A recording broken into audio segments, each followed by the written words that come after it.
ফ্যাসিবাদী দুঃশাসন থেকে রেহাই পায়নি খালেদা জিয়ার বাবার বাড়িও, ময়লা আবর্জনা ফেলা হতো বাড়ির গেটে। বিমানযোগে আফ্রিকায় পাচার, লাখ লাখ টাকার মুক্তিপণে দেশে ফিরে উন্মোচন করলেন সিন্ডিকেটের মুখোশ।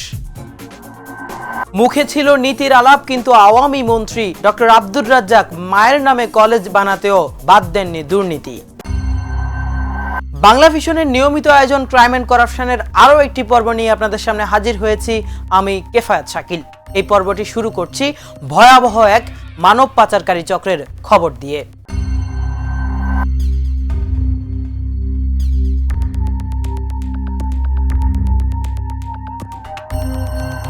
দীর্ঘ 15 বছরেরও বেশি সময় চরম নিপীড়নের শিকার হতে হয়েছে বেগম খালেদা জিয়ার বাবার বাড়ির সদস্যদেরও। এমনকি বাড়ির মূল ফটকও খুলতে ছিল কড়া বারণ। 15ই আগস্ট শোক দিবসের কাঙালি ভোজ করে সাবেক এই প্রধানমন্ত্রীর বাবার বাড়ির সামনে ফেলে রাখা হতো সমস্ত আবর্জনা। বিস্তারিত তানভীর চৌধুরীর রিপোর্টে। নিজ বাড়ি হওয়া সত্ত্বেও দীর্ঘ 14 বছর রাজনৈতিক রোষানলে পড়ে নিজেদের ঘরেই শান্তিমতো ঘুমাতে পারেনি বাংলাদেশের 3 বারের প্রধানমন্ত্রী বেগম খালেদা জিয়ার পৈতৃক নিবাসে বসবাসরত পরিবারের স্বজনরা। সাধারণ মানুষকে বাধা দিই, যেহেতু আসলে তখন তৎকালীন এখানে কি করছিল আসে ঢুকলো, তো ঢুকার পর আমাদের সাথে কথা বলতে চাইলো। কথা বলার পর এই যে ফুফুদের 15ই আগস্ট শেখ মুজিবুর রহমানের মৃত্যু দিবসকে কেন্দ্র করে কাঙালি ভোজের নামে গরু জবাই করে জমিয়ে খেয়ে সকল ময়লা আবর্জনা ফেলে রেখে যেতেন বেগম জিয়ার বাড়ির মূল গেইটের সামনে। স্থানীয় আওয়ামী লীগ নেতাদের আক্রোশে দীর্ঘ 14 বছর বাড়িতে বসবাসরত বেগম জিয়ার চাচাতো ভাইরা খুলতে পারেনি এই বাড়ির মূল গেইট। আমি আপসীন দেশের নেত্রী বেগম খালেদা জিয়ার চাচাতো ভাই জনাব শামীম হোসেন মজুমদারের ছোট ছেলে। আসলে নির্যাতন বলতে তারা কম কিছু করে না। এখানে আপনার 15ই আগস্ট পালন করছে তারা, এরপরে তাদের দলের বিভিন্ন কার্যক্রম এখানে করছে। তাছাড়া তাদের ইলেকশনের ক্যাম্পিং, এই যে মাজারের সামনে তারা ক্যাম্পিং পর্যন্ত করছে। নির্যাতনের আমরা কম শিকার হয় নাই। আমার বাবা দীর্ঘ 17 বছর বাড়িতে ছিল। এই যে গেটটি দেখতে পাচ্ছেন, এই গেটটা পর্যন্ত আমরা দীর্ঘ 14 বছর পরে খুলছি এবং আমাদের পরিবারের কোনো সদস্য বাড়িতে আসতে পারে নাই।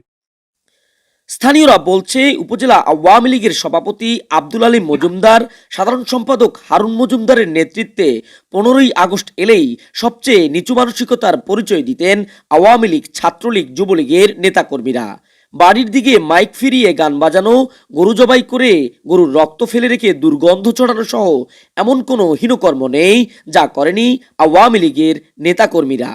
এই ফুলগাজী উপজেলা হারুন চেয়ারম্যানের নেতৃত্বে, আলিম চেয়ারম্যানের নেতৃত্বে এখানে কাঙ্গালি ভোজ করে যা করেছে, সম্পূর্ণ ময়লা আবর্জনা 15 আগস্টের নামে এখানে ফেলে রেখে যেটা করেছে, এটা বিশ্বের ইতিহাসের নজিরবিহীন একটা ঘটনা।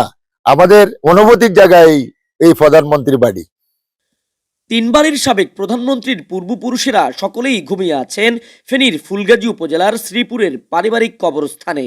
1994 সালে তারেক রহমান তার নানার কবর জিয়ারত করতে এসেছিলেন ফুলগাজীতে। বেগম জিয়া বহুবার এসেছেন তার আপন ছোট চাচা জামশেদ হোসেন মজুমদারকে দেখতে, যার সত্যতা মিলেছে স্থানীয়দের সাথে আলাপকালে। জিয়াউর রহমান সহ আইছে, তো আরো এমনি কয়েকবার আইছে। চাচারে দেখতে আসতো, সে ওই চাচি আছিল, চাচা একজন আছিল আর স্বাস্থ্য বাইরে আছিল। ওইগুলা দেখাশোনা করে কথাবার্তা করে বলি, তারপরে লাগে সে চলে যেতে হবে। তারেক রহমান কখন আসছে? প্রায় 1994 সনে। তখন আমি ক্লাস 7 নাকি 8-এ, তখন এই ধরনের আমাদের ফুলগাজী সরকারি কলেজে আসছিল।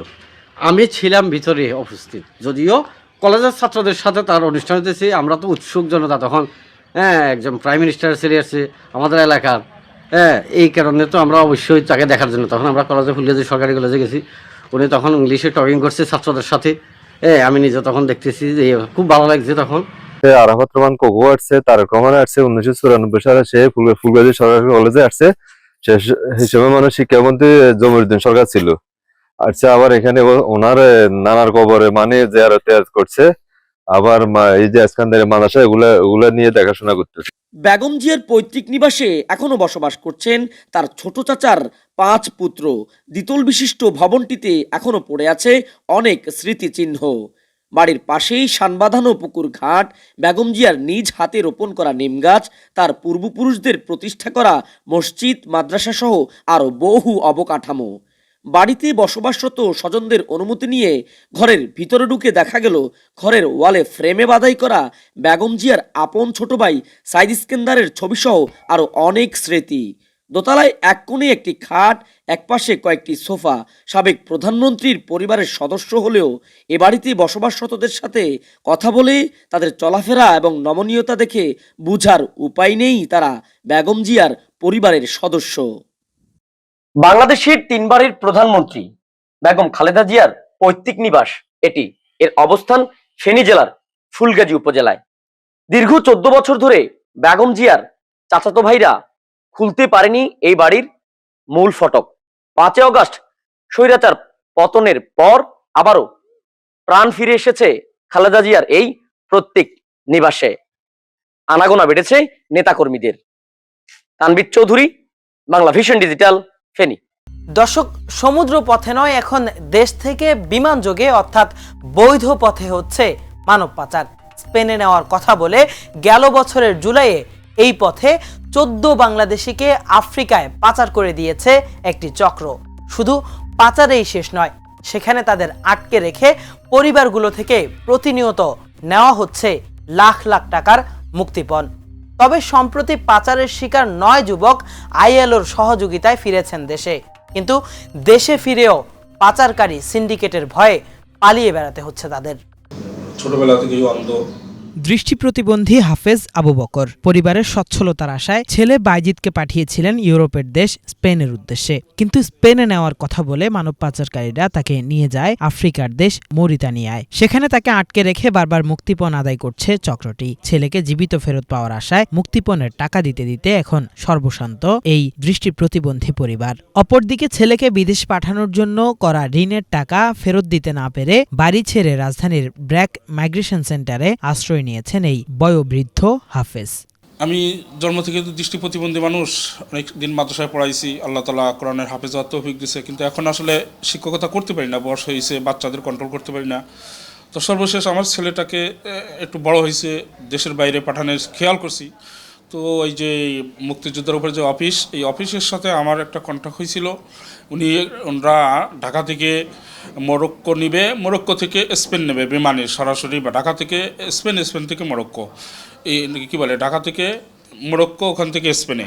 এই কথা বলে কিন্তু নিচে আমি যাওয়ার আগে 9 লাখ টাকা দিছি। তো যাওয়ার পরে ওনারা মরক্কো না নিয়ে ওনারা নিচে মরতানিয়া নিয়ে এরপরে আমার ছেলে এবং ভাতিজা দুইজনকেই অত্যন্ত নির্যাতন, শারীরিক মানসিক নির্যাতন চালাচ্ছে। আর বলতেছে তোমরা বলো যে আমি স্পেন পৌঁছেই গেছে, আমরা বাকি টাকাগুলো দিয়ে দিতে বলো।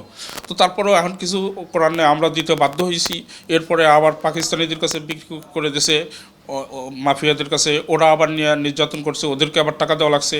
এরপরে যে কালা বাহিনী যারা আছে, ওই মাফিয়া, তারা বিক্রি করছে। এখন আমি আসলে অত্যন্ত অসহায়। আমি 10 লাখ টাকার উপরে ঋণ হয়ে গেছি। আমি আমার ব্যক্তিগতভাবে ঋণ দেওয়ার কোনো ব্যবস্থা নাই।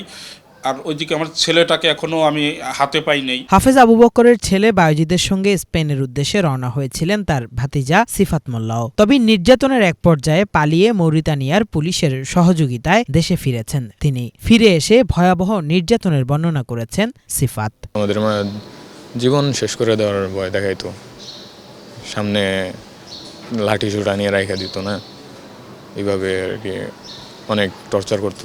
রাজধানীর আশকোনার মুক্তিযোদ্ধা মার্কেটের আলবারি ট্যুরস অ্যান্ড ট্রাভেলসের মাধ্যমে সিফাত বায়জিদের সঙ্গে সে যাত্রায় স্পেনের পথে রওনা হয়েছিলেন মোট 14 জন বাংলাদেশি, যার মধ্যে সিফাতের সঙ্গে ফিরতে পেরেছেন 9 জন। বাকি 5 জন এখনও পাচারকারীদের কবজায় রয়েছে। সিফাত জানান তাদের সবাইকে মৌরিতানিয়ায় নিয়ে আফ্রিকান দস্যুদের হাতে তুলে দেয় এই ট্রাভেল এজেন্সির অন্যতম স্বত্বাধিকারী স্বাধীন। সেখানে তাদের নানানভাবে নির্যাতন করে বাড়ি থেকে টাকা আনতে বাধ্য করা হয়। এভাবে সিফাতদের কাছ থেকে মুক্তিপণ বাবদ 32 লাখ টাকা আদায় করে চক্রটি। মৌরিতানিয়া অবস্থানকারী স্বাধীনের সঙ্গে এই কারবারে শাহিন, ওমর ফারুক এবং রুবেল নামে আরও 3 জন জড়িত বলে জানান ফিরে আসা সিফাত। যখন আমরা মৌরিতানিয়াতে নামলাম, ওইখান থেকে আমাদের সব টাকা, আমাদের কাছে যে ডলারগুলো ছিল ওইগুলা নিয়ে যায় ওরা, স্বাধীন আর কি। স্বাধীন আমাদের থেকে ডলারগুলো নিয়ে যায়, ডলারে নিয়ে তারপরে 7 জনের এক গাড়িতে বসায় ওর বাসায় নিয়ে যায়। ওইটাই যেখানে আর কি আমাদের রাখছে। ওইখানে যাওয়ার পরে আমাদের আমাদের ফোন ছিল কাছে, কিন্তু কোনো ইন্টারনেট ছিল না, বাসায় যোগাযোগ করতে পারিনি। বাসায় যোগাযোগ করছি ওইখানে যাওয়ার 3 দিন পরে ওর ফোন দিয়ে দিছে, তখন আর কি যোগাযোগ করতে পারছি। তারপরে মনে করেন যে আস্তে আস্তে 4 দিন না 5 দিনের মাথায় আর কি টাকা নেওয়া শুরু করছে আমাদের থেকে। আমাদের চাপ দিত প্রচুর পরিমাণে আর কি, মেন্টালি টর্চার করতো, খাবার দাওয়া বন্ধ করে দিত, 3-4 দিন টানা খাবার দিত না। তারপরে মনে করেন যে আমাদের অনিচ্ছাকৃতভাবে আমাদের বাসায় বলতে হতো টাকার জন্য। তারপরও টাকা দেওয়া হয়েছে। ওদের সাথে কন্ট্যাক্ট ছিল 15 লাখ, লাস্টে নিচে প্রায় 41 লাখ টাকার উপরে নেওয়া হয়েছে। ওরা নিচে মরিতানিয়ান যে কালার ছিল ওদেরকে নিয়ে আসতো, ওদেরকে নিয়ে এসে লাঠি সুরা দেখাইতো, অনেক সময় চর থাপড় দিত, দিয়ে আগে একটা প্রেশার দিত, না খাওয়ায় তো রাখতোই। তখন 3 দিন না খাওয়াইব, তারপরে এসে গিয়ে টাকার জন্য প্রেশার দিব। তখন ক্ষুধা পেটে থাকলে পরে তো এমনিতেই সবাই একটা ইসের মধ্যে আইসা করে ওদেরকে দিয়ে পরে লাস্টে বাসায় ফোন দেওয়া হয়তো, আমাদের ফোন দিয়ে ইন্টারনেট দিত, ওদের নিজের হটস্পট দিয়ে। তখন বাসায় ফোন দিতাম, ফোন দিয়ে টাকার কথা বলতাম। আব্বু আম্মু চাচা আছে, তারা যেভাবে হোক আর কি টাকা পয়সা জোগাড় করে দিত।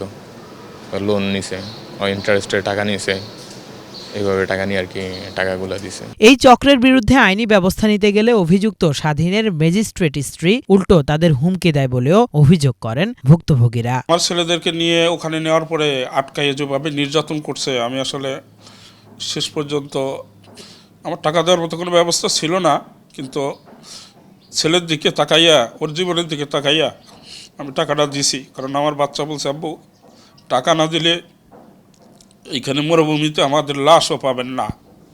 তো তখন আমি মানুষ থেকে এই টাকাগুলো সংগ্রহ করে দিছি।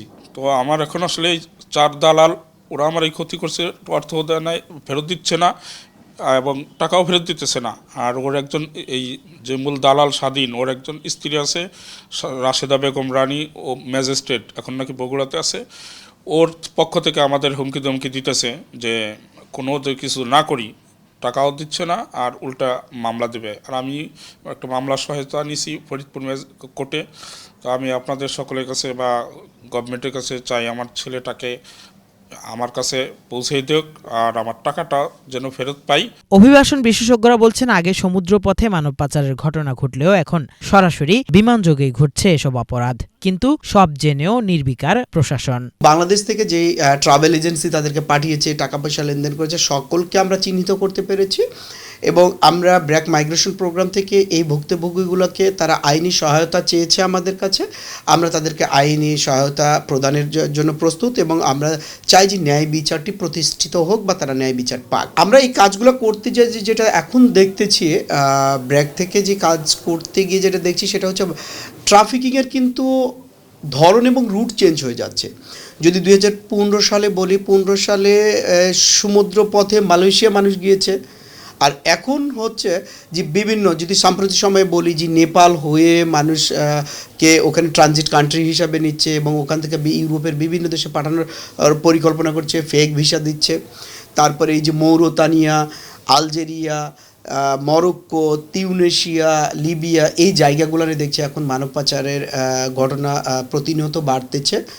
এবং যেটা হচ্ছে যে শুধু মানব পাচার না, ওখানে নিয়ে আটকে তাদের কাছ থেকে মুক্তিপণ আদায় করা হচ্ছে, যেটা পূর্বে এই ধরনের এতটা দেখা যায়নি। এ বিষয়ে খোঁজ নিতে গিয়ে জানা যায়, অভিযুক্ত এজেন্সির বিদেশে কর্মী পাঠানোর কোনো বৈধ লাইসেন্সও নেই। প্রবাসী কল্যাণ মন্ত্রণালয়ের নিবন্ধন না থাকায় বিষয়টি তাদের আওতাভুক্ত নয় জানিয়ে কথা বলতে রাজি হননি এই মন্ত্রণালয়ের কর্মকর্তারা। তবে ক্যামেরার সামনে কথা না বললেও সিআইডির মানব পাচার নিয়ন্ত্রণ সেল জানিয়েছে, এই বিষয়ে ইতোমধ্যে কাজ শুরু করেছে পুলিশের বিশেষ সংস্থাটি।